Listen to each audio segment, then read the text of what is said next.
સુરતના રાંદેર રોડ ખાતે રહેતા અને ડિસ્ટ્રિક્ટ કોર્ટમાં સરકારી વકીલ તરીકે ફરજ બજાવનાર મેહુલ દેસાઈના પુત્ર પૃથ્વીરાજ પિતા માટે દવા લેવા માટે નીકળ્યો હતો. તે દરમિયાન રામનગરની તરફ આવેલા ભિક્ષુક ગૃહ પાસે કેટલાક અસામાજિક તત્વોએ કાર આંતરીને પૃથ્વીરાજને બહાર કાઢી માર મારી હાફ પેન્ટ પર ફાડી નાખી હતી. ફક્ત એટલું જ નહીં, આરોપીઓએ તેનો વિડીયો પણ ઉતાર્યો હતો અને 5,000 રૂપિયા પણ કાઢી લીધા હતા. આ કેસમાં પકડાયેલા આરોપીઓના જાહેરમાં પોલીસે વરઘોડો કાઢ્યો હતો. ઘટના બાદ જ્યારે પૃથ્વીરાજ કારમાં બેસી રહ્યો હતો ત્યારે આરોપીએ કહ્યું કે લાવ કારને સળગાવી દઈએ અને આને મારી નાખીએ.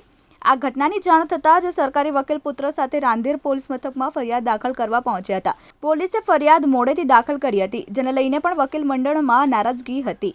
આ દરમિયાન પોલીસકર્મીએ જ સરકારી વકીલને કહ્યું હતું કે આ લોકો બહુ માથાભારે છે, તમે ફરિયાદ કરશો તો ભારે પડશે.